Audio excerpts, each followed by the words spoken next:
We've got Jared is a theist, he, him in Kentucky, wants to talk about the necessity of God. Well, hey, Jared, you're chatting with SR and Armin. What is up? What's going on, guys? I did want to kick off the conversation by clarifying that we all understand what it means for something to be logically necessary. Do you guys know what that means? Yeah, and I'm comfortable with saying there is a necessary thing.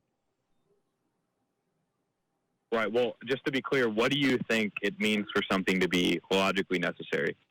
Well, are you saying in like the contingency sense, like this thing has to exist, otherwise all of these other contingent things can't come from it? No, just for something to be logically necessary. Give it to me, man. Give it to me. If you've got a specific understanding, lay it out for us. Sure. So I'll just lay it. So a proposition is just going to be something that's going to be true or false. So a statement that has, its truth out. And so something that's going to be necessarily true is going to be something that negates, or the negation of the said proposition entails a contradiction. And so my view is that atheism entails a contradiction with regards to God being true. Cool. Yeah. Let's go with that. I mean, I think I'm on board so far. Armin, you on board? You got any problems?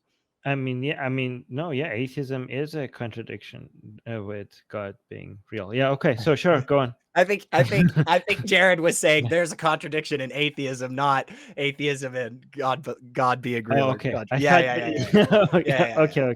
I think he's saying there's a logical necessity of God that would ultimately make atheism false. Is that where you're going, Jared? Is that what you meant, or did you mean to say there's a contradiction between God existence and atheism? Which that'd be a short call. That'd be a short call, Jared. Yeah. I don't think that's what you're saying. All right, go ahead, Jared. Yeah, sure. So, both will be true. It'd be a contradiction from the truth, and the negation would entail a contradiction internally. But yeah, so the claim is just going to be referencing God as the necessary precondition. That's going to be like unconditionally the precondition. That's going to be like necessarily non-contingent and universally ultimate that instantiates and secures the truth-value propositions. Yeah, I'm comfortable with that. Why is it God instead of anything else? Why did that set of attributes apply to God and nothing else? I'm comfortable with that being the case. I'm not saying that I agree. I'm just saying I'm comfortable with going down to the next step here. Let's just say we grant that thing. Why is that God? How did you determine that? Sure. So just like a basic semantics rundown, I'm just going to be using mouth sounds to refer to a concept. And the concept that I'm referring to is just going to be a thing that has the attributes of being atemporal, unconditional, precondition. It's going to be necessarily non-contingent, universally ultimate, instantiates, and secures the truth. So by definition. So by definition is what you're saying.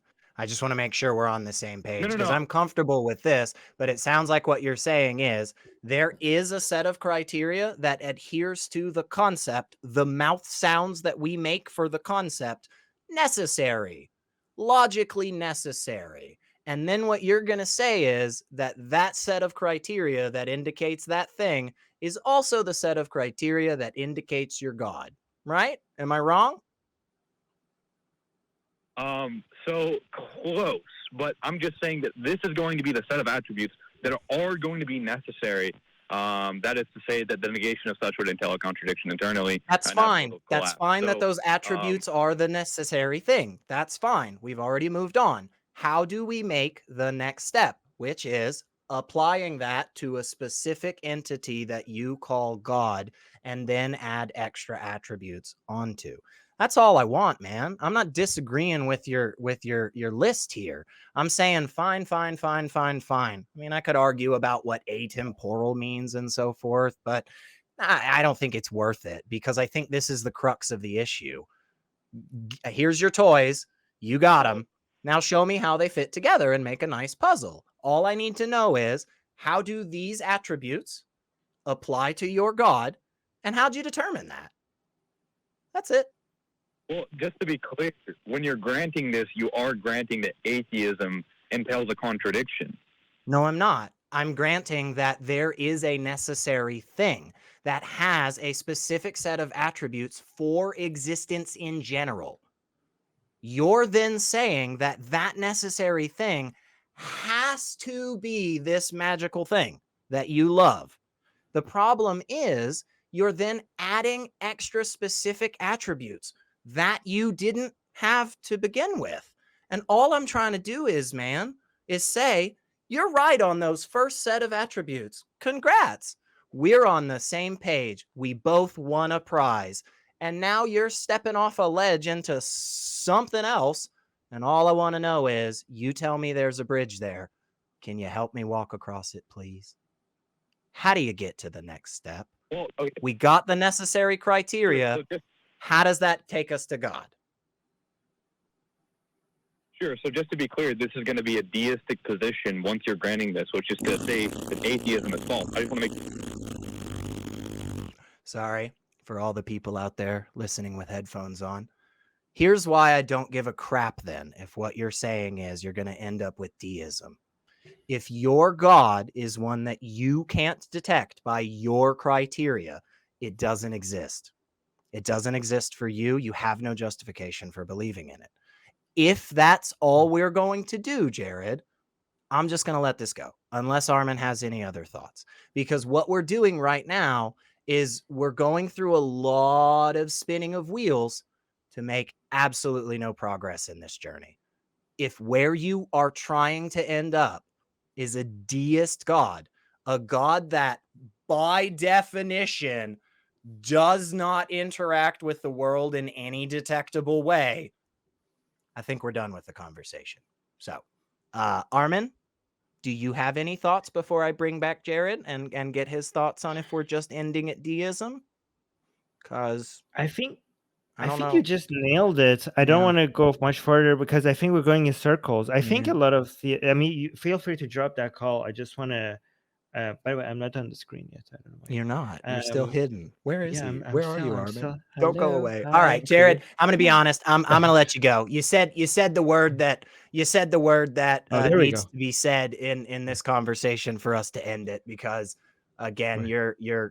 you're going through all this effort to apply attributes to something that you apparently agree is undetectable. So I don't feel like it's worth it for our peoples. Drop the Armin, call, but I just want to say, first of all, I just want to say that was 10 out of 10. That was beautiful. I'm going to go. I think this needs to be clipped out. I'm going to go watch it because I think that was a very good response. Oh my gosh, thank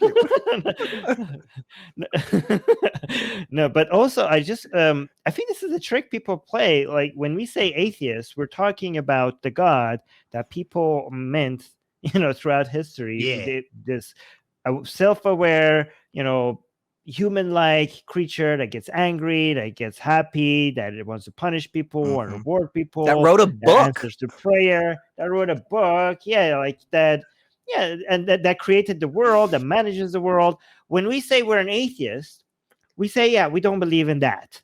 Okay, so if you want to go and come up with a new definition of God and come up with a definition that it's must exist, you go find a way to come up with something within logic or within the universe that we either agree that exists, for example, nature, or I don't know, energy or love or whatever, or just something within the laws of logic that, it has to be, like it has to be for everything else to make sense, right? And if you want to call that God, and like, okay, sure, if that thing exists, or like, I call that God, so you're not an atheist. Like when we said we're an atheist, that we weren't referring to that, okay? Because I can literally just call my cat a God, and all of a sudden now, if you're gonna call that God, okay, sure, we believe in God. That's not what we meant when we said we're an atheist, right? Right. And no, I think that's perfect, man. It's just like, again, I don't mind having those conversations. I really don't. I've had those conversations a lot. It's just I feel like it's a little bit slippery whenever we're having this conversation and you're laying this all out, and then like after like 10 minutes of us trying to make progress, you go, well, I'm talking about like my singular esoteric version of God that's actually clouds. And it's like, well, shit, man, you could have saved us all 20 minutes. Like, Jared, if you're still out there or you watch back in the future, I'm going to offer this to you. Call us back. Next time you see myself or Armin on the show, give us a call and just start with, hey, I'm going to say that a deist God exists and we're going to move from there. And we'll just, for funsies' sake, we'll just give it to you.